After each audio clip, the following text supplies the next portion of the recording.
할렐루야. 우리 서로 인사하겠습니다. 주 예수 그리스도는 우리의 구세주이십니다. 주 예수 그리스도는 우리의 구세주이십니다. 우리 다 같이 사도신경으로 신앙 고백 드리심으로 4월 27일 화요일 새벽 기도를 시작하겠습니다. 나는 전능하신 아버지 하나님 천지의 창조주를 믿습니다.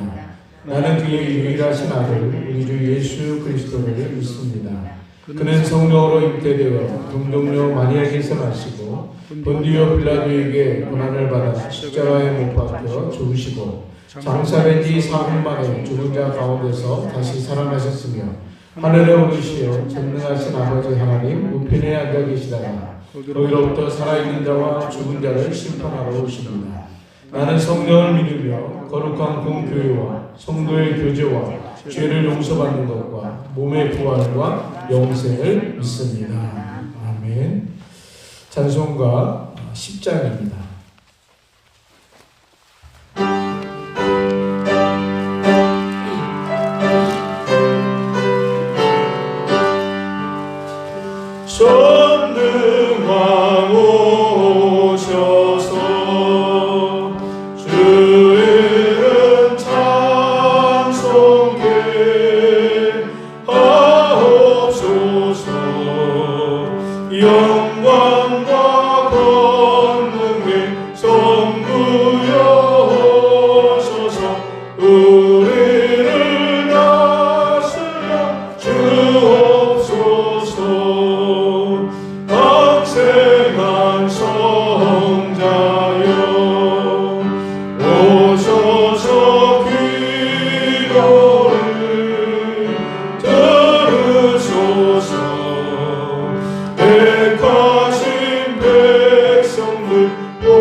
오늘 같이 보시 하나님의 말씀은 역대상 26장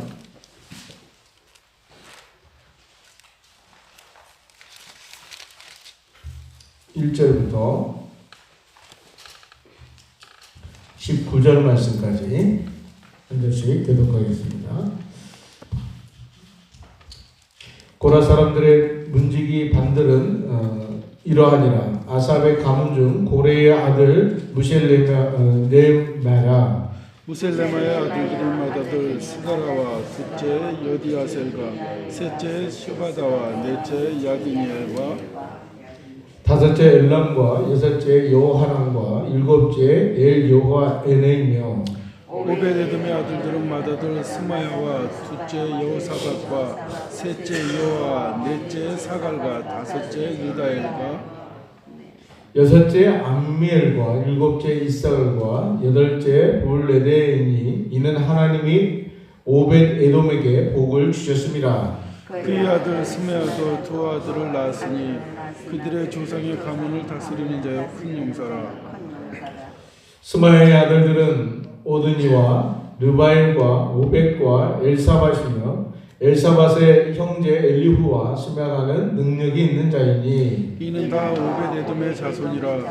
그들과 그의 아들들과 그의 형제들은 다 능력이 있어 그 직무를 잘하는 자이니 오벳에돔에서 난 자가 60명이며 또 무셀레미아의 아들과 형제 18명은 능력이 있는 자라. 무라리 자손 중 호사에게도 아들들이 있으니 그의 장자는 시므라라. 시므라는 보물의 반도들 아니나 그의 아버지가 장자로 삼았고 둘째는 힐기야요, 셋째는 디발리야요, 넷째는 스가랴이니 호사의 아들들과 형제들이 13명이더라. 이상은 다 문지기 반장으로서 그 형제처럼 직임을 얻어 여호와의 성전에서 섬기는 자들이라. 관문을 지키기 위하여 그의 조상의 가문을 따라 대소를 막론하고 다 제비 뽑혔으니 셀레메는 동쪽을 뽑았고 그의 아들 스가랴는 명철한 모사를 위하여 제비를 뽑으니 북쪽을 뽑았고 오베데돔은 남쪽을 뽑았고 그의 아들들은 곳간에 뽑혔으며 숫빈과 오브사는 서쪽을 뽑아 큰 길로 통한 살레겐 문 곁에 서서 서로 대하여 팔사하였으니 동쪽 문에 레위 사람이 6이요 북쪽 문에 매일 4사람이요 남쪽 문에 매일 4사람이요 곳간에는 둘씩이며 서쪽 뜰에는 있는 큰 길에 4사람 그리고 뜰에 2사람이라. 같이 읽겠습니다. 고라와 무라리 자손의 문지기의 직책은 이러하였더라. 아멘.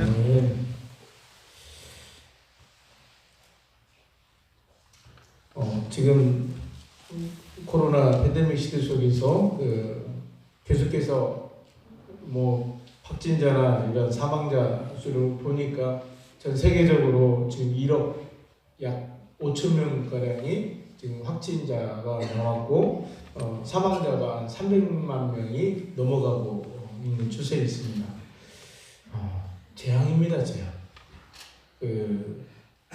오늘도 역대기 말씀을 이렇게 쭉 묵상을 하면서 다윗이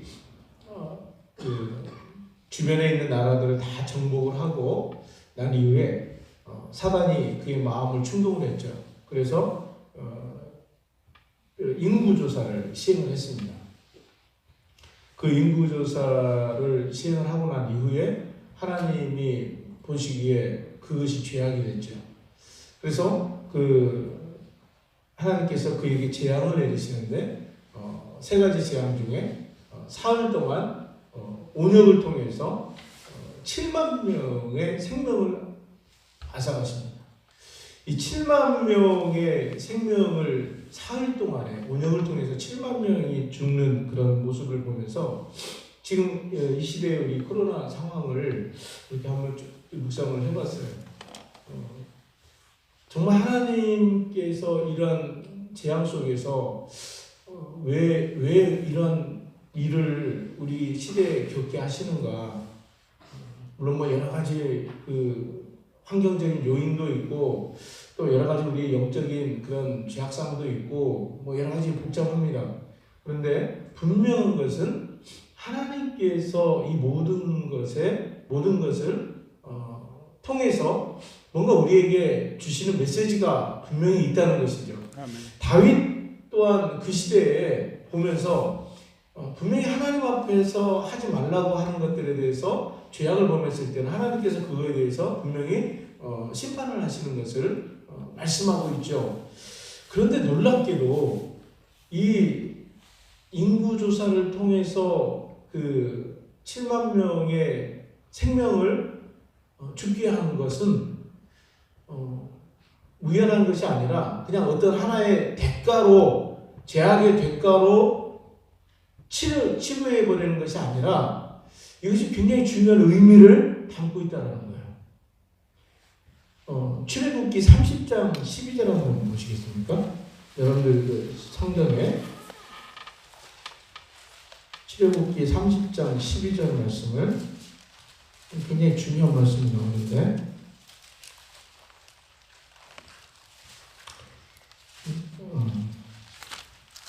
찾으셨으면 출애굽기 30장 12절 같이 읽겠습니다. 시작. 네가 이스라엘 자손의 수요를 조사할 때에 조사받은 각 사람은 그들을 계수할 때에 자기의 생명의 속전을 여호와께 드릴지니 이는 그것을 계수할 때에 그들 중에 질병이 없게 하려 함이라. 이 말씀 여러분 잘 기억해 놓으십시오. 여기 뭐가 나옵니까? 생명의 속전이 나옵니다. 인구를 계수할 때 그 계수된 사람의 수에 따라서 생명의 속전을 내라고 나옵니다. 다윗이 인구를 조사를 했어요.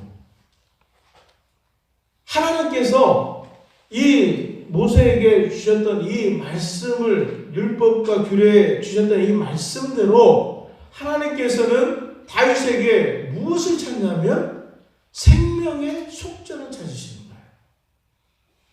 그 7만 명은 바로 생명의 속전세예요. 이것은 무엇을 의미하냐면 오늘날 우리가 하나님 앞에서 이렇게 자녀로 하나님을 예배하며 하나님의 자녀로 살아갈 수 있는 이 놀라운 은혜는 바로 전 인류의 죄악을 대신해서 생명의 속전을 하신 예수 그리스도를 말씀하고 있다는 겁니다. 이런 것을 생각하면서 지금 물론 지금 코로나 시대에 우리가 이것을 뭐 그렇게 이렇게 해석한다는 건 좀 어불성설이지만 지금 우리가 이런 상황을 맞이하면서 하나님께서는 분명히 우리에게 이 귀한 생명들이 이 전염병으로 인해서 이 수많은 수백만 명이 사망을 하고 있는데 어제도 뉴스를 보니까 인도 같은 데는 굉장히 심각하더라고요. 어제도 우리 인도에 나가신 우리 그 동기 선교사님 목사님하고 이렇게 카톡으로 이렇게 연락을 주고받고 했는데 지금 막 상황이 너무 어렵대요. 지금 뭐 교민들도 나오지도 못하고 있는 그런 상황에서 어려움을 호소하더라고요. 지금 막 주변이 전부 다 화장터예요, 화장터. 뭐 사람들 막 그 이상 뭐 공터 같은 데서 막 태워서 그렇게 시체를 지금 막 태워서 그렇게 화장을 하는데 그것도 막 며칠을 기다려야 그게 뭐 화장이 될까 말까 할 정도로 지금 뭐 완전 인도는 생지옥이라고 그렇게 표현을 하더라고요. 이런 걸 보면서 하나님께서 오늘날 우리에게 이 큰 이 사건을 통해서 세계에 한 번이나 있을 법한 이런 어려움을 통해서 하나님은 이 다윗이 아까도 그 앞에 부분에 여기 앞에 역대상 22장인가요? 21장에 가보면 이 재앙이 난 이후에 다윗이 취한 것은 제사였어요. 하나님 앞에 회개하고 제사를 통해서 하나님 앞에 나갔다는 것입니다. 그랬을 때 이 재앙이 그쳤죠. 그런 생각을 해봅니다. 하나님이 우리에게 원하시는 게 뭘까? 하나님이 우리에게 무엇을 말씀하시는 걸까? 가만히 깊이 생각을 해보았습니다. 요즘 계속해서 지금 이 코로나 시대에 우리가 대면으로 어떤 여러 가지 할 수가 없으니까 가장 이 교회에 타격이 됐던 것은 뭐냐면 예배에 비대면화했어요. 교회만 확진자가 많이 생기고 그래서 예배를 중단시켜버리고 예배를 멈춰버리게 하시고 정부에 의해서 또 주변 사람들의 믿지 않는 사람들에 의해서 교회를 향하여 예배드리지 마라. 이걸 보면 하나님은 우리에게 무엇을 말씀하신가가 분명해지는 것 같아요. 예배의 회복입니다. 지금 많은 목사님들이 그 얘기를 하세요. 우리가 지금 우리가 이렇게 영상을 찍어서 지금 영상 송출을 하고 우리가 온라인 예배를 드리고 또 이렇게 비대면 예배를 드리고 이렇게 있는 이런 모습들을 통해서 하나님이 우리의 예배를 다시 한번 점검하기를 원하시는 것 같습니다. 그래서 우리가 진짜 예배의 본질을 우리가 다양한 시스템을 가지고 다양한 어떤 형태의 프로그램을 가지고 화려한 그런 예배를 드리는 것도 좋지만 가장 중요한 것은 우리 안에 예배의 본질. 정말 하나님과 나와 이 예배를 통해서 소통이 되고 있는지, 이 예배를 통해서 하나님과 내가 정말 만나고 있는지, 이 본질적인 것을 우리는 그동안 놓쳐버리고 살았다는 것을 우리가 고백하지 않을 수가 없죠. 예배가 쇼가 돼버리고 예배가 어떤 형식화돼버리고 이런 모습들을 보면서 하나님이 정말 마음이 아프셨던 것 같아요. 그래서 우리에게 가장 중요한, 교회들은 많아지고 크리스천들은 많아진다고 얘기하는데 진작 이 예배는 새로워지지 않고 정말 예배가 예배다워지지 않는 그런 모습을 통해서 하나님께서 우리에게 예배에 대해서 다시 한번 본질을 회복하고 예배를 통해서 하나님과 진정으로 만남에 인격적으로 만나는 그것을 하나님 우리에게 요구하고 있는 줄로 믿습니다. 우리가 이것을 지금 이 시기 속에서 하나님 앞에 이 예배가 회복이 되면 저는 그런 확신이 와요. 이 코로나도 끝날 것이다. 아멘. 배신이 중요한 게 아니라 예배가 회복이 돼야 진정한 하나님 앞에 우리가 이 모든 상황이 재정비가 되어지고 제자리로 돌아간다는 것입니다. 다윗은 우리에게 그것을 보여주고 있어요. 오늘 다윗이 자신에 의해서 성전을 건축할 수가 없어요.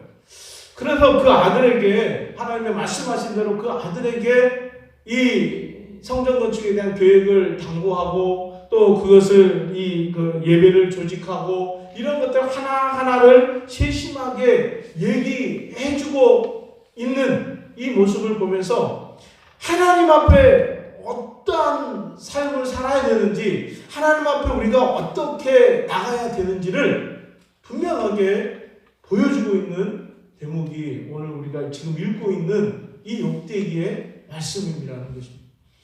오늘도 성전 문지기에 대한 이야기가 나와요. 우리 앞부분에부터 쭉 얘기하고 있지만 그 예배 성전 직무의 조직들에 대해서 쭉 얘기하면서 24 반차를 통해서 반열을 통해서 조직하고 있잖아요. 레위인의 직무 개수, 또 그 다음에 그 제사장의 반차, 남은 레위인들의 반차, 찬양대의 반차, 그 다음에 오늘 문지기의 반차 해서 24 반열로 해서 이거를 다 조직적으로 이걸 다 조직하고 있는 것을 말씀하고 있다는 것이죠. 그런데 오늘 이 문지기 반차를 통해서 우리는 어제 성전 찬양대의 그 이야기를 했는데 어떤 분이 놀라시더라고요. 성전에서 악기를 들고 찬양하는 사람들이 4,000명이다. 그거를 놀라시는 분이 계시더라고요. 사실 놀래야 돼요.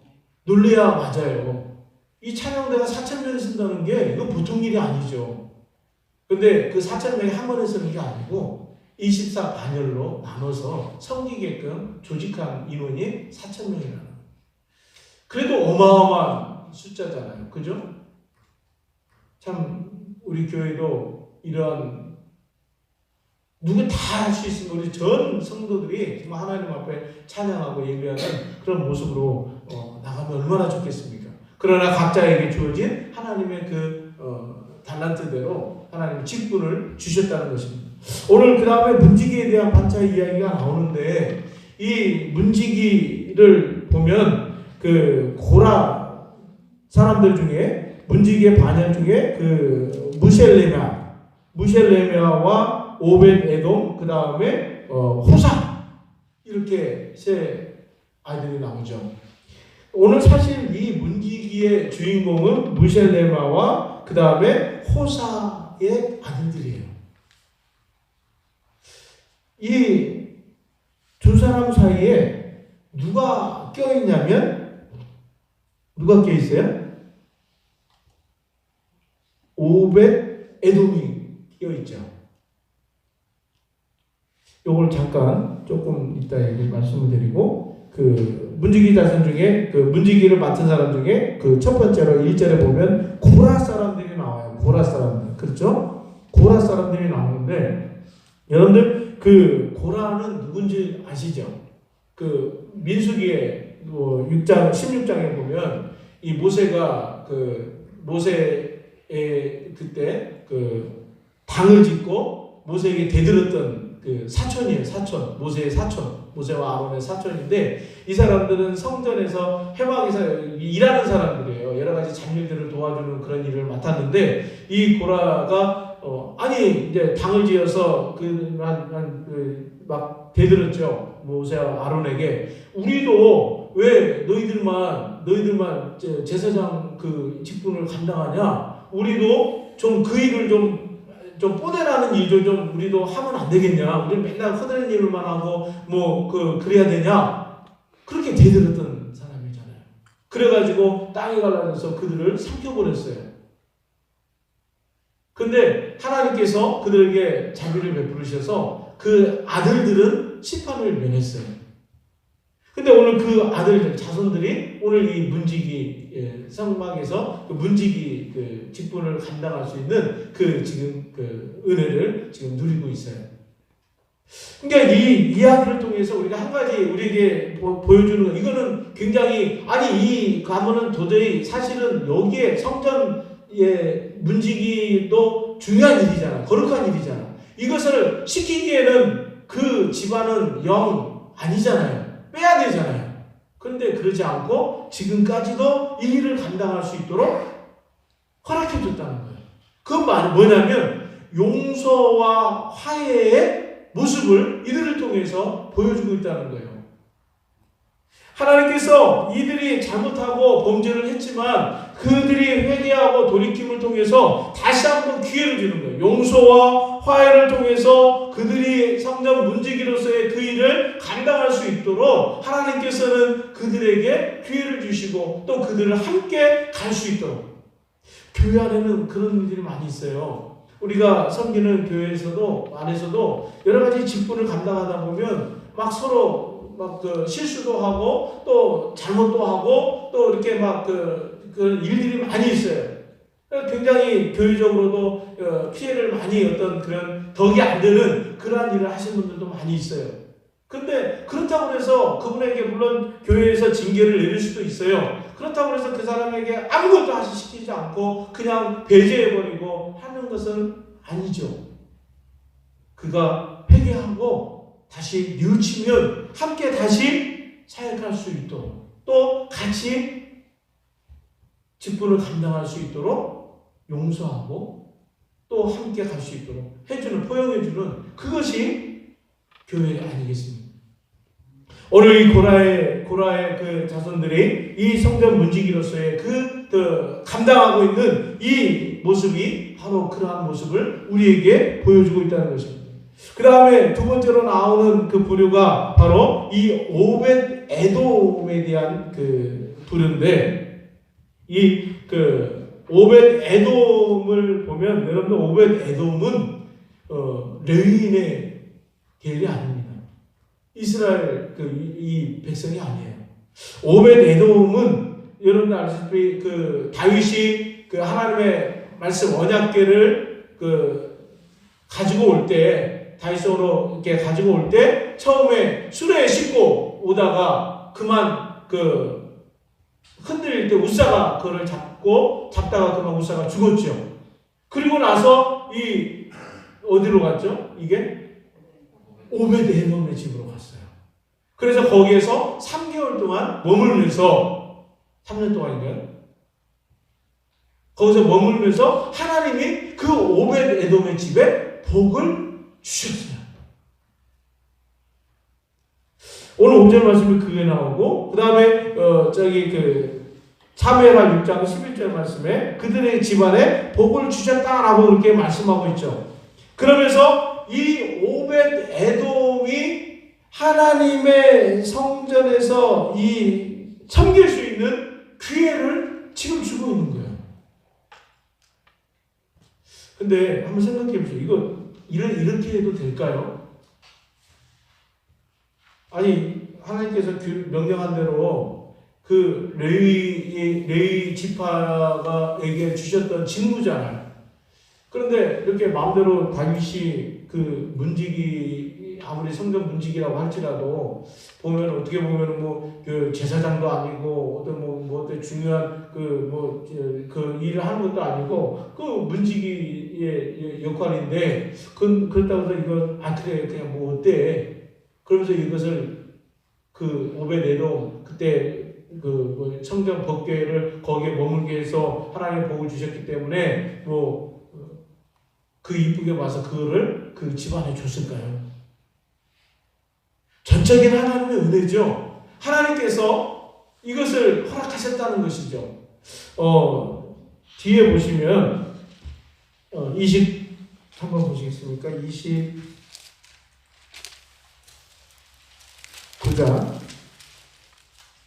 28장 19절 한번 보십시오. 28장 19절.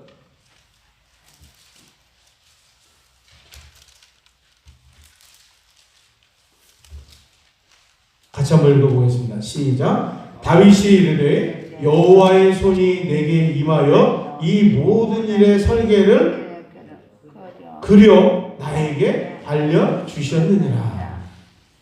지금 다윗이 무슨 고백을 하고 있냐면 솔로몬에게 이 모든 것에 대해서 당부하고 가르칠 때 이것이 자신의 어떤 생각과 어떤 계획 속에서 이루어진 것이 아니라 이 모든 지금 성전 계획과 이 조직과 이것들이 하나님께서 설계를 하셔서 다윗에게 가르쳐 주셨다는 거예요.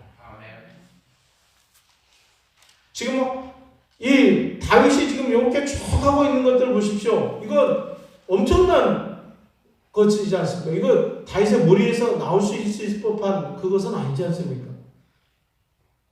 하나님께서 솔로몬에게 지혜와 총명을 주셔서 그 엄청난 잠언들을 얘기하고 그렇게 했던 것들, 다윗을 통하여서 하나님을 그렇게 깊이 찬양하고 노래했던 시편의 이야기들, 노래들, 하나님의 영이, 성령이 그들에게 충만히 임하지 아니하고서는, 그들과 함께 하시지 아니하고서는 하나님을 신령한 노래로 찬양할 수 없고요. 하나님 앞에 이 엄청난 지혜와 이 놀라운 이 지식들은 하나님의 성령에 의해서 정말 함께 하시지 않으면 그러한 놀라운 지식과 지혜들이 나올 수가 없다는 것입니다. 뭘 말씀드리려고 하냐면, 우리는 이 시대에 우리가 지금 예배의 본질을 회복하고 우리가 어떤 삶을 살아가야 되는가, 하나님이 우리에게 설계해 주신 대로, 하나님이 우리에게 말씀하신 대로 우리에게 주신 이 말씀들을 우리가 온전히 이 말씀을 붙잡고 살아갈 때 그것이 바로 성령 충만한 삶이요. 또 그것이 성령 충만한 삶을 통해서 우리가 하나님을 어떻게 예배하고 섬겨야 되는지, 우리가 이 땅에서 이러한 팬데믹 시대 속에서 어떻게 이것을 분별하고 어떻게 하나님 앞에 다시 재정비하고 살아가야 되는지, 하나님의 성령이 우리에게 충만하지 않으면 우리가 이것을 알 수가 없고 또 이렇게 살 수가 없다라는 것입니다. 오늘 우리가 분명히 기억해야 됩니다. 많은 사람들이 실망과 이 죄에 빠져 있을 때 우리는 성령의 충만함을 통해서 우리는 더 새로운 독수리 날개치는 새 힘을 얻어서 하나님이 우리에게 주신 기회라는 거예요. 하나님이 우리에게 용서와 화해를 통해서 다시 한번 우리를 품어주시고, 또 하나님 앞에 우리에게 벌거가 아닌 것 같아도 우리에게 주어진 이 놀라운 직분들, 또 이 하나님이 우리에게 주신 함께 동역하기를 원하시는 그 놀라운 일들, 그것을 하나님께서 우리와 함께 하시기를 원하시고 계시다는 사실입니다. 할렐루야. 오늘 이 보잘것없는 문지기지만 하나님께서는 이곳에 고라의 자손을 통해서 또 오벳 에돔의 그 자손들을 통해서 하나님 우리에게 용서와 화해를, 그리고 또 다시 한번 그 오벳 에돔의 그 가정과 그 자녀들에게 복을 주시고 또 그렇게 함께하기를, 이방인이지만 함께하기를 원하셨던 하나님의 계획, 오늘 우리에게 주시는 메시지입니다. 오늘 예수 그리스도께서 우리를 용서하시고 그분이 생명의 속전이 되셔서 우리를 구원하시고 또 우리와 함께 세상 끝날까지 함께 하시겠다고 말씀하시고, 오늘도 이러한 시대 속에서 우리가 어떻게 이것을 이겨나가고 또 우리가 다시 잃어버렸던 그러한 본질적인 것들을 다시 한번 찾기 위해서 우리는 다시 말씀으로 돌아가야 되고, 또 다시 우리 잃어버렸던 예배가 다시 회복이 되어지고, 그러기 위해서는 우리가 그동안 하나님 앞에 범죄했던 것들 회개하고 돌이키고 하나님 앞에 예배를 회복하고 하나님의 말씀대로 다시 한번 우리가 돌아가는 그러한 일들이 저와 여러분, 우리 성도들 가운데 먼저 일어나기를 주님의 이름으로 축원합니다. 그러면 하나님께서 놀라운 복을 오벳에돔과 그 자녀들에게 주셨던 것처럼 오늘 우리 가운데 큰 복을 주실 줄로 믿습니다. 오늘 이 말씀을 붙들고 오늘 하루도 승리하시고 나가는 우리 모든 제주교 순복교회 모든 성도들이 되시기를 주님의 이름으로 축원합니다. 하나님 아버지 감사합니다. 오늘 이 아침에도 우리에게 귀한 고라 자손과 또 오벳에돔의 자손들을 통해서 하나님의 귀한 직분을 맡기시고 또 이 일들이 정말 하나님의 용서와 화해 또 그 자손들에게 복을 주시는 그 모습들을 통하여 아버지 하나님, 이 시대, 이 코로나 시대가 끝나지 않는 정말 이 암울한 시대 속에서도 하나님께서 다시 한번 우리가 잃어버리고 놓쳐버렸던 것들을 다시 그 회복시키시기 위하여 우리에게 주시는 기회의 시간들임을 우리가 분명하게 알게 하시고 오늘도 우리가 말씀에 굳게 서서 정말 예배하는 자들이 되게 하시고 날마다 성령으로 충만하여 하나님 앞에 기쁨으로 되어지는 저희들이 될 수 있도록 인도하여 주시옵소서. 예수님의 이름으로 기도드립니다. 아멘. 주 이름으로 마치겠습니다. 하늘에 계신 우리 아버지의 이름이 거룩하게 하시며 아버지의 나라가 오게 하시며 아버지의 뜻이 하늘에서와 같이 땅에서도 이루어지게 하소서. 오늘 우리에게 일용할 양식을 주시고 우리에게 잘못한 사람을 용서하여 준 것 같이 우리 죄를 용서하여 주시고 우리를 시험에 빠지지 않게 하시고 악에서 구하소서. 나라와 권능과 영광이 영원히 아버지의 것입니다. 아멘. 우리 말씀을 붙들고 오늘도 승리하는 삶 살게 해서 주님의 이름 세 번 부르고 기도합니다. 주여, 주여, 주여. 하나님 아버지 감사합니다. 오늘 이 새벽에도 하나님께서 우리에게 주신 말씀을 통하여서 다시 한번 아버지 주님 앞에 일을 놓쳐버리고 우리 가운데 세지 못했던 아버지 우리 죄악된 모습들을 다시 한번 내려놓고 오늘도 아버지 하나님께 다시 말씀을 붙들고 예배에 잃어버렸던 문제를 회복하며 주님 앞에 예배자로 서기를 원합니다.